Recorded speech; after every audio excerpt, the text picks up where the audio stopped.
بچے نافرمان ہیں، بات نہیں مان رہے اور بات بات پہ جواب دیتے ہیں اور ادب نہیں ہے، تو آپ یہ وظیفہ پڑھ کے بچوں کی ہدایت کے لیے دعا کریں۔ ربنا هب لنا من ازواجنا وذرياتنا قرة اعین وجعلنا للمتقین اماما۔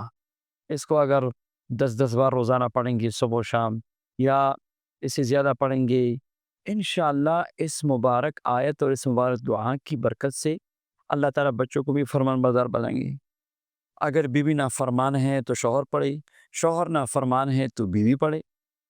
تو اگر رشتہ نہیں ہے تو انشاءاللہ اس دعا کی برکت سے اللہ تعالیٰ رشتہ بھی نصیب فرمائیں گے۔ 313 کا عدد مبارک ہے، آپ 313 بار بھی پڑھ سکتے ہیں۔ تو اس آیت مبارکہ کی بہت ساری برکات ہیں۔